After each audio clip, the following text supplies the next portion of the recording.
జావాస్క్రిప్ట్లో 2023లో ఏమేమి ట్రెండింగ్లో ఉన్నాయి, ఎలాంటి టెక్నాలజీస్ ట్రెండింగ్లోకి వచ్చినాయి, ఏమేమి ఫీచర్స్ని బాగా ఎక్కువగా యూజ్ చేశారు, ఇంకా ఎలాంటి టెక్నిక్స్ని మనము డెవలపర్స్ నుంచి ఎక్స్పెక్ట్ చేయొచ్చు, అండ్ లాంగ్వేజ్ ఇంకా ఏది బాగుంటే ఉంటుంది, ఇలాగా చాలా క్వశ్చన్స్ని వీళ్ళు సర్వే చేసి చెప్పారు. ఇది ఒక పొలిటికల్ సర్వే అయితే కాదు. So it's a technical survey.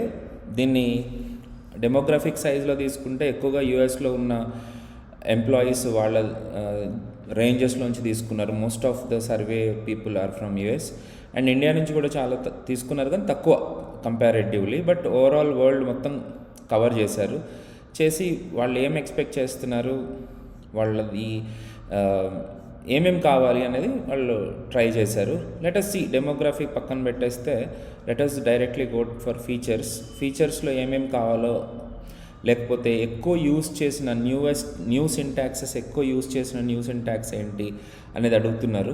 So నల్లిష్ coalition, ఇప్పుడు మీరు ఇక్కడ క్లిక్ చేసి చూస్తే ఈ టైప్ ఆఫ్ నల్లిష్ కోయలేషన్ మీద ఎక్కువ యూసేజ్ ఉంది అని అంట. ఒకవేళ మన కోడ్లో మనం అది యూస్ చేయకపోతే we have to implement it.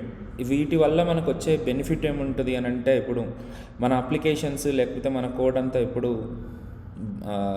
US వాళ్ళ కోడ్ రివ్యూస్ మీద డిపెండ్ అయి ఉంటుంది. సో వాళ్ళ కోడ్ రివ్యూస్లో మనం ఇవి పెట్టకుండా వదిలేస్తే మాత్రం వాళ్ళు పాయింట్అవుట్ చేస్తారు. సో ఏమైనా తక్కువ ఉంటే మనం నేర్చుకోవడం బెటర్. అట్లాగే ఇప్పుడు స్ట్రింగ్ ఫీచర్స్లో ఏమేమి యూజ్ చేస్తున్నారు ఎక్కువ అనే దాంట్లో చూసుకుంటే replace all, match all, regular expression match, ఇలాంటివన్నీ కూడా ఎక్కువ యూజ్ చేస్తున్నారు. అరే ఫీచర్స్లో తీసుకుంటే ఫైండ్, లాస్ట్, టు సార్టెడ్. యాక్చువల్గా ఫైండ్ ఒకటి ఉంది, లాస్ట్ ఐటమ్ని ఫైండ్ చేయడం ఒకటి ఉంది. అట్లాగే టు సార్టెడ్ అని కూడా ఉంది, చూసారా? ఇది కొత్త మెథడ్. సార్టెడ్ అంటే ఒరిజినల్ అరేని సార్ట్ చేసేస్తుంది, అంటే ఒరిజినల్ అరే మాడిఫై అయిపోతుంది. అట్లా కాకుండా మీరు టు సార్టెడ్ యూస్ చేస్తే this return a new array. అట్లాగే to reversed, to spliced and with, ఇవి మూడు బాగా ఎక్కువ యూజ్ అవుతున్నాయి. అండ్ మీరు ఇంకా అవైట్ యూజ్ చేయకపోతే మాత్రం స్టార్ట్ యూజింగ్ ఇట్. అండ్ కొత్తగా ఎనీ అండ్ ఆల్ సెటిల్డ్, ఈ ఫీచర్స్ని కూడా ఎక్కువ ప్రామిస్లో వాడుతున్నారు. అండ్ బ్రౌజర్ ఏపీఐస్కి వచ్చేసరికి చాలామంది వెబ్ సాకెట్స్ని బాగా యూజ్ చేస్తున్నారు. ఓకే, సో ఈ వెబ్ సాకెట్స్ నేర్చుకుని వెళ్ళడం మీకు మంచిది. అలాగే ప్రోగ్రెసివ్ వెబ్ యాప్స్ కూడా వాడుతున్నారు, కానీ కొద్దిగా దీన్ని నీడ్ తగ్గుతూ వస్తుంది, అందుకని వీళ్ళు దీన్ని హైలైట్ చేయలేదు. జియోలొకేషన్ ఏపీఐ బాగా యూజ్ చేస్తున్నారు. ఓకే, అలాగే యానిమేషన్స్ కోసం పేజ్ విజిబిలిటీ, వెబ్ ఆర్టీసీ బాగా వాడుతున్నారు. ఇవి కొద్దిగా అడ్వాన్స్ కాన్సెప్ట్స్. వీటిని మీరు రెజ్యూమ్లో ఉంచుకుంటే మనకి మోర్ డిమాండ్ వస్తుంది మన రెజ్యూమ్కి. తర్వాత ప్రతి లాంగ్వేజ్లోనూ పెయిన్ పాయింట్స్ ఉంటాయి. అంటే జావాస్క్రిప్ట్ వాడుతున్నాము అని అంటే దీంట్లో ఏ ఫీచర్స్ మనకి లేకపోవడం కొద్దిగా పెయిన్గా అనిపిస్తుంది. అంటే ఫర్ ఎగ్జాంపుల్ ఇప్పుడు స్టాటిక్ టైపింగ్ అని ఉంది, ల్యాక్ ఆఫ్ నేటివ్ టైపింగ్ అని, నేటివ్ స్టాటిక్ టైపింగ్ అంటే జావా కానీ, సి కానీ, C++ కానీ, C# కానీ వేరియబుల్స్ని డిక్లేర్ చేసినప్పుడు డేటా టైప్తో పాటు డిక్లేర్ చేస్తాం. అదే జావా స్క్రిప్ట్కి వచ్చేసరికి అలా ఏం లేదు, బట్ అది ఉంటే బాగుంటుంది అని. సో మనము టైప్ స్క్రిప్ట్ని యూస్ చేసి చేయడం అనేది అక్కడ ఇక్కడే ఇమ్మీడియట్గానే చెప్పాడు. దీంట్లో చూడండి, టైప్ స్క్రిప్ట్ సపోర్ట్, అంటే మనం ఏ కోడ్ రాయాలన్నా మళ్ళీ టైప్ స్క్రిప్ట్ కూడా రాయాల్సి వస్తుంది కొన్ని అప్లికేషన్స్లో అనేది వాళ్ళ కంప్లైంట్. అవి పెయిన్గా అనిపిస్తున్నాయి. డేట్ ఆబ్జెక్ట్ మీద ప్రాపర్ డేట్ రిలేటెడ్ ఫంక్షనాలిటీస్ లేకపోవడం, కొద్దిగా అసింక్రోనస్ ప్రోగ్రామింగ్ కూడా బాగుంటుంది అనేది most of the pained things అనమాట. ఒకవేళ అంటే ఇవి ఎందుకు ఉపయోగపడతాయి అంటే, static typing with TypeScript అనేది కనుక మీ రెజ్యూమ్లో కనుక మీరు ఇంక్లూడ్ చేసుకోగలిగితే this will help you, because వాళ్ళు ఇలాంటి పాయింట్స్ చూడగానే they will be impressed, right? అట్లా మీరు ఒకసారి దీన్ని యూస్ చేసుకోండి. అట్లాగే బ్రౌజర్ ఏపీఐ పెయిన్ పాయింట్స్కి వచ్చేసరికి ఎక్కువ బ్రౌజర్ సపోర్ట్ అంటే లేకపోవడం, సఫారీలో ఇబ్బందులు రావడం, కొద్దిగా డాక్యుమెంటేషన్ కూడా ఇబ్బందిగానే ఉంది, పర్ఫార్మెన్స్ కూడా తక్కువ ఉంది, డామ్ ఏపీఐ మీద కూడా కొద్దిగా ఇబ్బందులు ఉన్నాయని చెప్పేసి వాళ్ళ కంప్లైంట్స్ ఉన్నాయి. These are all pain points. So ఎక్కువ మంది రీడ్ చేస్తున్న ఆస్పెక్ట్స్ కూడా ఇదే అన్నమాట. వీటిని ఎక్కువ మంది రీడ్ చేస్తున్నారు అనేది వాళ్ళ రిపోర్ట్. తర్వాత మనం లైబ్రరీస్కి విషయానికి వస్తే ఏ లైబ్రరీస్ బాగా యూజ్ అవుతున్నాయి. జావాస్క్రిప్ట్లో చాలా లైబ్రరీస్ ఉన్నాయి. సర్ప్రైజింగ్గా మీకు వెబ్ ప్యాక్ ముందుకు కనపడుతూ ఉంటుంది. బట్ డోంట్ వర్రీ, యాంగులర్ కావచ్చు, రియాక్ట్ కావచ్చు, Vue.js కావచ్చు, అన్ని లాంగ్వేజెస్ అన్ని లైబ్రరీ అండ్ ప్యాకేజెస్లో వెబ్ ప్యాక్ అనేది ప్యాకేజింగ్ కోసం, బండిలింగ్ కోసం వాడతారు కాబట్టి మోస్ట్ యూజ్డ్గా కనపడుతుంది. బట్ యాక్చువల్గా చూసుకుంటే దీన్ని వాడిన వాళ్ళలో 48% of the people are not interested to use it back. So ఇదొక 42.27 respondents answered use it and have a negative experience sentiment. So ఇదేంటంటే వాళ్ళు వాడారు కానీ మాకు అంత నచ్చలేదు అనే టైప్ అనమాట. But when it comes to React.js, 65% of the people are using it and they want to use it again. So React ఎంత ప్రేమించబడుతుంది అని అంటారు కదా, it is being loved by many people. Yes, దీన్ని కూడా 20% of the people don't want to use it again. అట్లాగే ఇవి కాకుండా this is okay, but more than that మీరు ట్రెండింగ్లో నెక్స్ట్ రాబోయే టెక్నాలజీస్ ఏంటి, మీరు ఏదేది కూడా ఇంకా నేర్చుకోవాలి అని అంటే జస్ట్ టెస్టింగ్ లైబ్రరీ చాలా నీడ్ అయిపోయింది. దాన్ని కూడా నేర్చుకుంటే బాగా అవసరం.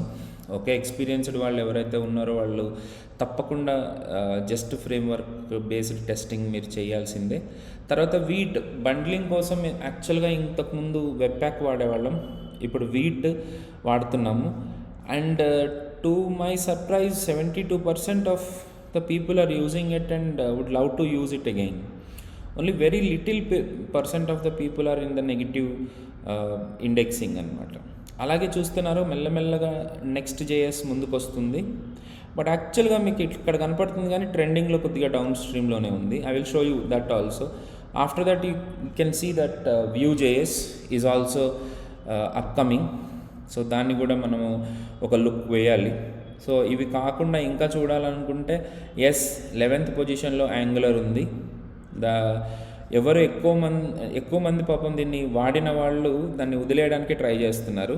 బట్ అఫ్కోర్స్ ఇదేమీ దాన్ని ఏమంటారంటే 100% సర్వే కాదు కదా, కొంత శాంపుల్ సెట్ తీసుకుని చేస్తారు. But that's fine.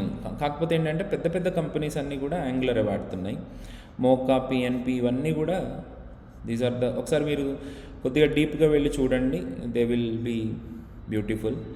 And front end frameworks, here మీరు అనుకున్న యాంగులర్ పైకి వస్తుంది. ఫ్రంట్ అండ్ ఫ్రేమ్వర్క్స్కి వచ్చేసరికి ఏ ఫ్రంట్ అండ్ ఫ్రేమ్వర్క్ మనకి ఎక్కువ యూజ్ అవుతుంది అని అంటే of course react is not a framework, it's a library. But react based application డెవలప్మెంట్లో మాత్రం ఆల్వేస్ రియాక్ట్ ముందుంది ఫ్రంట్ అండ్ అప్లికేషన్ డెవలప్మెంట్లో. అలాగే ఇప్పుడు యాంగులర్ మీకు తక్కువ అంటే ట్రెండింగ్ డౌన్లో ఉంది. Vue.js is little bit move అవుతుంది. ఇవి కాకుండా ఇంకా మీరు చూస్తే స్వెల్ట్, తర్వాత HTMX. So we have to see that quite seriously. So maybe in the future you will see more videos in that. Solid.js ఒకటి ఉంది, అలాగే లిట్ కానీ ఇంకొకటి కూడా ఉంటుంది, స్టెన్సిల్. ఓకే, ఇవి మెయిన్గా యూజ్ చేస్తున్నవి ట్రెండింగ్లో ఉన్న లైబ్రరీస్ అండ్ ఫ్రేమ్వర్క్స్. అట్లాగే ఫ్రంట్ అండ్ ఫ్రేమ్వర్క్స్ మీరు సెంటిమెంట్ కనుక చూసుకుంటే అదే ఇందాక చూపించాను యాక్చువల్గా మీకు 65% వాళ్ళు వాడిన వాళ్ళు మళ్ళీ వాడాలంటున్నారు. ఇది మీరు అనుకున్నంత తక్కువ కాదండి, చాలా ఎక్కువ యాక్చువల్గా చెప్పాలంటే. సో వాడిన వాళ్ళు మళ్ళీ వాడడానికి ఇష్టపడుతున్నారు. సో దీన్ని కూడా మనము జాగ్రత్త తీసుకోవాలి. అదర్ ఫ్రంట్ అండ్ ఫ్రేమ్వర్క్స్ కొద్దిగా ఏమున్నాయంటే ఆస్ట్రో అని ఒకటి ఉంది, అట్లాగే ఎంబర్, ఇవి కూడా ఉన్నాయి. Just see that. But Next.js is one framework which is being used most. అట్లాగే మెటా ఫ్రేమ్వర్క్స్ ఏమేమి ఉన్నాయి అంటే, మెటా ఫ్రేమ్వర్క్స్ అంటే ఇప్పుడు కంప్లీట్ అండ్ బ్యాక్ ఎండ్ కూడా, ఫర్ ఎగ్జాంపుల్ సర్వర్ సైడ్ రెండరింగ్తో పాటుగా మనకు కావాలి browser side rendering and server side rendering అంటే Next.js ఆ పర్టికులర్ పాయింట్ ఆఫ్ వ్యూలో టాప్లో ఉంది. అండ్ Gatsby బాగుండేది, బట్ స్లోగా అది తగ్గిపోతుంది. And now it is upbringing ఏంటంటే నెక్స్ట్ అంటే Vue.js వాళ్ళది. ఇవి మీరు వాడగలిగితే that will give you more insightful things అనమాట, రైట్? అదే రకంగా మీరు టెస్టింగ్కి వచ్చేసరికి మీకు ఎక్కువ యూజ్ అవుతుంది మాత్రం జస్ట్ ఫ్రేమ్వర్క్. దీని ఎక్కడో స్టార్ట్ అయింది, but you can see it is moving seriously upwards. And Mocha as well as Storybook ఇది కూడా బాగానే ఉంది. But Cypress is also occupying large set of library base అనమాట. సో దీంట్లో ఒక్కసారి నేను మెటా ఫ్రేమ్వర్క్స్లో ఉన్న ఆర్ ఫ్రంట్ ఎండ్ ఫ్రేమ్వర్క్స్లో ఉన్న పెయిన్ పాయింట్స్ ఏంటో ఒకసారి చూద్దాం. ఎక్కువగా రియాక్ట్ ఇష్యూస్ ఉన్నాయండి. ఈ ఇష్యూస్ని అడ్రస్ చేయాలని చాలామంది అడుగుతున్నారు. అట్లాగే పర్ఫార్మెన్స్, స్టేట్ మేనేజ్మెంట్, ఇవి మోస్ట్ ఆఫ్ ద థింగ్స్ అనమాట. చాయిస్ ఓవర్లోడ్ అని అంటే చాలామందికి వ్యూ తీసుకోవాలా, యాంగులర్ తీసుకోవాలి, ఇది ఒక కొద్దిగా కన్ఫ్యూషన్ ఉంది. బట్ దట్స్ ఓకే, అది కంపెనీ డిసైడ్ చేస్తుంది. యాజ్ అ డెవలపర్ మనకి దాని గురించి అనవసరం. బట్ రియాక్ట్ ఇష్యూస్ అయితే ఉన్నాయి. సో రియాక్ట్ ఇష్యూస్, రెగ్యులర్గా ఉండే రియాక్ట్ ఇష్యూస్ని మీరు అబ్జర్వ్ చేస్తూ ఉండాలి. So that you will be better. పర్ఫార్మెన్స్ని ఏం కోరుకుంటున్నారు, పర్ఫార్మెన్స్ ఇష్యూస్ ఏంటి అనేది కూడా చూసుకోండి. ఇవి ఫ్రంట్ ఎండ్ ఫ్రేమ్వర్క్స్కి సంబంధించిన పెయిన్ పాయింట్స్. మెటా ఫ్రేమ్వర్క్కి సంబంధించిన పెయిన్ పాయింట్స్ ఏంటి అనేది కూడా చూద్దాం. Next JS issues. సో ఎక్కువ మంది నెక్స్ట్ జేఎస్లో కొన్ని ఎక్కువ ఇష్యూస్ అయితే ఐడెంటిఫై చేస్తున్నారు. బట్ డోంట్ వరీ, మనకు చాలా పెద్ద కమ్యూనిటీ ఉంటుంది దీంట్లో. ఇష్యూస్ వస్తున్నాయంటే దాన్ని ఎక్కువ మంది యూజ్ చేస్తున్నారని అర్థం, అంటే దాన్ని డీప్గా వాడుతున్నారని అర్థం. సో ఇష్యూస్ వస్తున్నాయి కదా, దాన్ని పట్టుకోకుండా ఉందామని కాదు దాని ఉద్దేశం. సో నెక్స్ట్ జేఎస్ని చాలామంది వాడుతున్నారు అండ్ దాన్ని అవసరం ఉంటుంది. అలాగే డిప్లాయ్మెంట్, వర్షన్ చేంజెస్ని మీరు అబ్జర్వ్ చేయడం చాలా ఇంపార్టెంట్ అనమాట.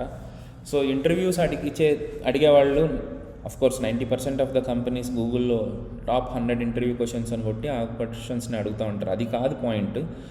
ఏదైతే కొత్త కంపెనీస్ ఉంటాయో వాళ్ళు మాత్రం ఇలాంటి సర్వేస్లోకి వెళ్ళి, కొత్త కంపెనీస్ అంటే స్టార్టప్స్ అనుకోండి, లేకపోతే బిగ్గర్ కంపెనీస్ అనుకోండి, వాళ్ళు మాత్రం మీకు ఇలాంటి క్వశ్చన్స్లోకి వెళ్ళి మిమ్మల్ని క్వశ్చన్ చేస్తూ ఉంటారు ఇట్లాంటి సర్వేస్లోంచి వెళ్ళి. So just go and see. And the last point I want to cover it is mobile and desktop టూల్స్లో ఏది బాగుంది సార్ అని అడుగుతున్నారు. సో ఇక్కడ రియాక్ట్ నేటివ్ అండ్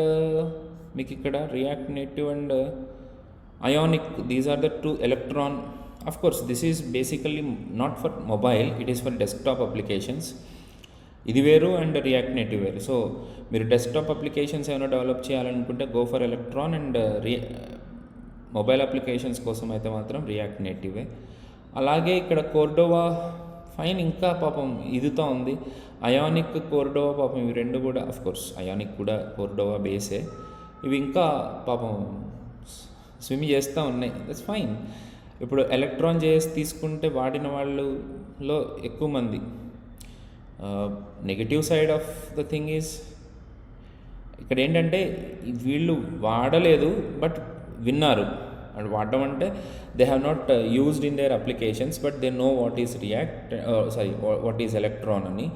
బట్ దాంట్లో 33% they are excited to go for Electron. 24% అయితే వద్దు బాబు electron అనే అంటున్నారు. బట్ హియర్ వాడిన వాళ్ళలో maximum percentage of the people are really wants to continue for that. React Native ఇంకా బాగుంది ఆ పర్టికులర్ పర్స్పెక్టివ్లో. వాడిన వాళ్ళు తక్కువగా ఉన్నారు, యాక్సెప్టెడ్, బట్ వాడిన వాళ్ళలో ఎక్కువ % ఆఫ్ ద పీపుల్ మళ్ళీ వాడాలని కోరుకుంటున్నారు. దీంట్లో పెయిన్ పాయింట్స్ ఏంటి అని అంటే పర్ఫార్మెన్స్ ఇష్యూస్ చాలా ఉన్నాయి, యాపిల్ iOS ఇష్యూస్ చాలా ఉన్నాయి, ఎలక్ట్రాన్లో ఎక్కువ ప్రాబ్లమాటిక్గా ఉంది అని అంటున్నారు. బట్ ఏంటి ప్రాబ్లమ్స్ అనేవి కనుక చూసుకుంటే మీకు క్లారిటీ వస్తుంది. ఇప్పుడు దీంట్లో క్వశ్చన్స్ ఏంటి, మీరు ఈ సర్వేస్లో చూసుకుంటే ఈ క్వశ్చన్స్ ఏమున్నాయని కూడా తెలుస్తుంది. So these are the latest and new questions what do we have. Performance related issues ఏమేమి వచ్చినాయి అని ఇది కనుక మనం చూస్తే ఏమేమి ఆలోచించాలి, ఈ క్వశ్చన్స్ అన్నీ బాగున్నాయి. ఒకసారి చూడండి, చూసి నాకు కమెంట్లో పెట్టండి. I try to answer some of the questions. Okay, తర్వాత ఇప్పుడు రిసోర్సెస్ యూసేజ్లో తీసుకుంటే, ఒకసారి తీసుకుంటే 100% జేఎస్ వాడేవాళ్ళు జస్ట్ 9% ఉన్నారండి. But when it comes to TypeScript అయితే చాలా ఎక్కువ మంది ఉన్నారు. అండ్ మధ్యలో రెండు కలిపి వాడేవాళ్ళు 6% ఉన్నారు. But the most of the people are using and tending towards TypeScript. So టైప్ స్క్రిప్ట్ని మర్చిపోకుండా వాడుతూ ఉండండి. అట్లాగే మిస్సింగ్ ఫీచర్స్, ఏమేమి మిస్సింగ్ ఫీచర్స్ ఉన్నాయి జావా స్క్రిప్ట్లో అనేది కూడా ఇక్కడ ఇచ్చాడు. వీటిని కూడా ఒకసారి చూడండి. Pipe operator, immutable data types, ఇవి కావాలంటున్నారు వాళ్ళు. అలాగే లెటస్ డైరెక్ట్లీ గో టు రిసోర్సెస్లో మీరు ఎక్కడి నుంచి చదివితే బాగుంటుంది అని పెయిడ్ కోర్సెస్ ఓకే, అది ఎలాగో ఫైన్.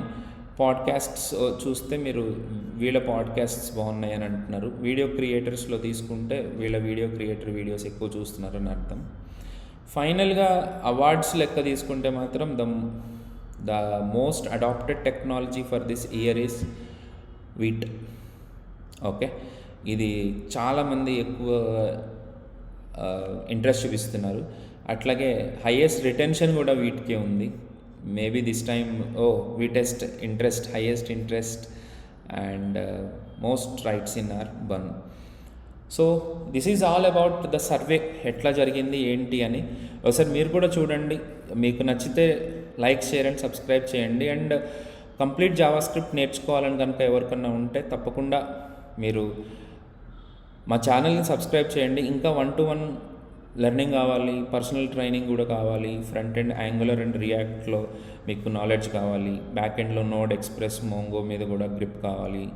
లేదు జావా ఫుల్ స్టాక్ కావాలన్నా సరే, please come and join us. We're providing boot camp training as well as full-time training also. Thank you for listening. See you.